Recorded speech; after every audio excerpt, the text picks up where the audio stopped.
दोस्तों हमारे पास ये एनिक्स ऑडियो MT12090 रिपेयर होने। इसका जो फर्स्ट चैनल था वो प्रोटेक्शन में चला गया था और क्लिप और सिग्नल तीनों LED साथ में जल रही थी। तो हमने मशीन को खोला तो सबके पहले इसके फ्यूज चेक करें तो इसमें से 3-4 फ्यूज कटे हुए थे, ओपन थे। तो हमने फ्यूज डालने के बाद पता चला कि मशीन का एक जोन शॉर्ट है। तो हमने देखा मल्टीमीटर से चेक करा तो इसके ट्रांजिस्टर शॉर्ट दिखा रहे थे। तो फिर हमने इस जोन को बाहर निकाला। इस जोन को बाहर निकालने के बाद मल्टीमीटर से पूरे ट्रांजिस्टर हमने इसके चेक करे। तो हमारे को जो ट्रांजिस्टर शॉर्ट मिले हमने वो इसके चेंज कर दिए। तो ये देख सकते हो, यहाँ से लेकर यहाँ तक और ये इधर एक और उस साइड भी ऐसे पूरे ट्रांजिस्टर गए थे। आउटपुट सेक्शन के ट्रांजिस्टर गए थे पूरे। तो हमने पूरे ट्रांजिस्टर चेंज कर दिया। उसके बाद में ये कुछ रेजिस्टेंस वगैरह थी तो ये भी चेक करी और इसके बाद इनको भी डाल दी नई, और ये जो रेजिस्टेंस है ये भी नई डाली। और उसके बाद इसके लेग वगैरह काट दिए हमने बरोबर।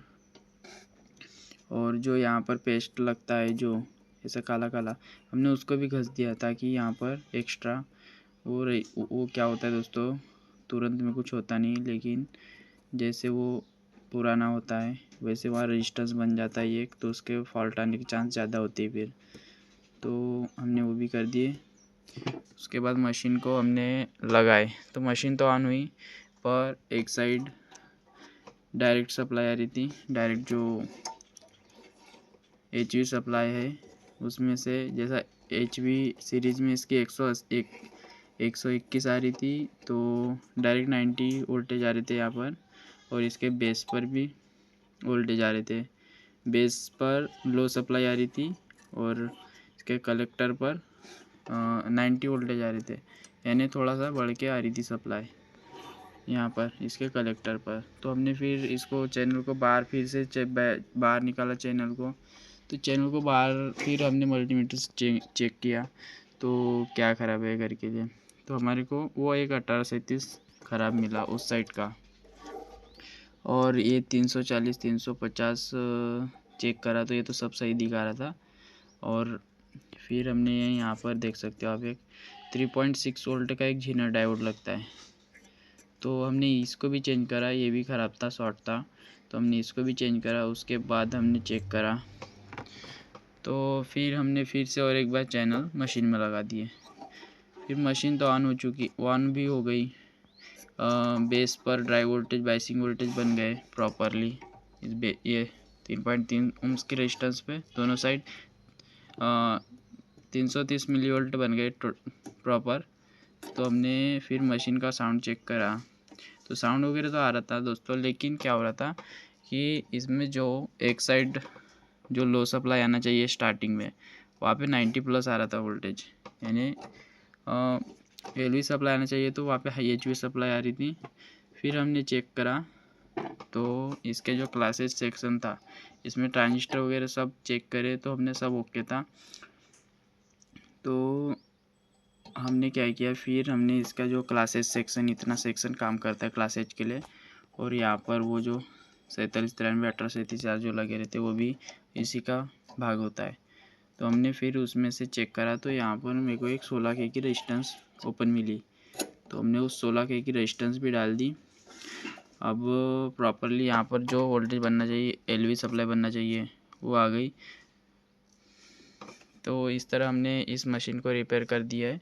तो अभी प्रॉपरली यहाँ पर LV सप्लाई बन रहा है। इस साइड LV, इस साइड भी LV। आपको एक बार मल्टीमीटर में चेक कराता हूँ मैं।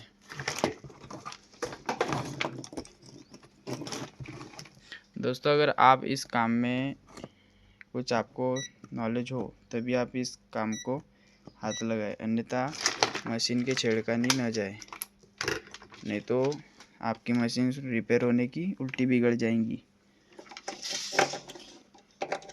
और आपको इस काम में जानते हो कुछ तभी आप इस काम में हाथ डालें, नहीं तो कम खर्चा आने का आपको ज़्यादा खर्चा आ जाएगा। इसके देख सकते हो मशीन का प्रोटेक्शन दोनों एक साथ हट गया है। तो आप मल्टीमीटर में देखना, देखिए कलेक्टर पर 60 वोल्ट, उस साइड के कलेक्टर पे 60 वोल्ट। अभी जब भी क्या हो रहा था दोस्तों, ये 16 की रेजिस्टेंस ओपन थी तो यहाँ पर 90 वोल्ट आ रहा था डायरेक्ट एचवी सप्लाई, थोड़ा कम एचवी से थोड़ा कम आ रहा था, यानी इस साइड की सप्लाई ऑटोमेटिक काम कर रही थी ये रेजिस्टेंस ओपन होने की वजह से। और देख सकते हो आप बेस पिन पर 228, और इसके जो एमीटर रहता है देखो ये 0 है, लगभग 0 ही मान के चलो इसको। और आप इस साइड देख सकते हो बेस पर 283 यानी सेम इक्वल, उधर 80 था इधर 83 है, यानी देख सकते हो वही 1-2 मिलीवोल्ट इधर उधर चलता है, ऐसा कुछ नहीं है। तो और यहाँ पर देख सकते हो इसकी एचपी, अभी सीरीज में मशीन तो इसका एचपी कम दिखा रहा है।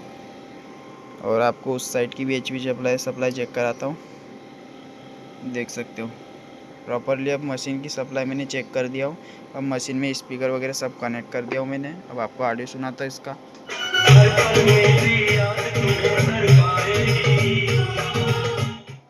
तो इसका ऑडियो वगैरह सब प्रॉपर आ चुका है।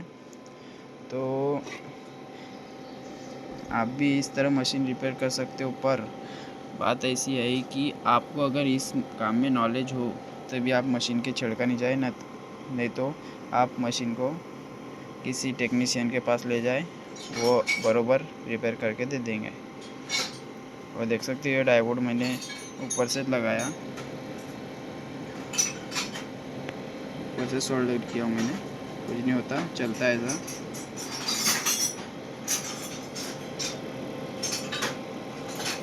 ये इसके पहले भी चली हुई है दोस्तों, तो इसके पहले किसी टेक्नीशियन ने रिपेयर किया है इसको, ठीक है, कोई दिक्कत नहीं है उससे।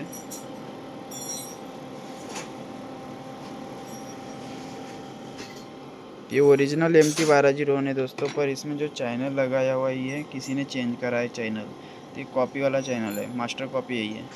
और इसका ये जो ओरिजिनल जो कंपनी का चैनल है वो ये है।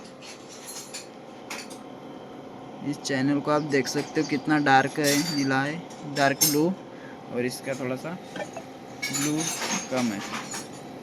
तो इस तरह हमने मशीन ये रिपेयर की, और कस्टमर अर्जेंट में था तो इसको हमने जल्दी से वीडियो नहीं बनाई, और फिर बाद में हम थोड़ा फ्री थे तो अभी वीडियो बना के आपके लिए दे दी। तो आप भी मेरे चैनल को सब्सक्राइब करो, लाइक करो, कमेंट करो, अगर कुछ समझ में नहीं आता हो तो पूछ सकते हो। धन्यवाद दोस्तों, लाइक सब्सक्राइब, अगर सब्सक्राइब नहीं किया तो सब्सक्राइब कर दो, ऐसी ही वीडियो रोज आएंगी कंटिन्यू।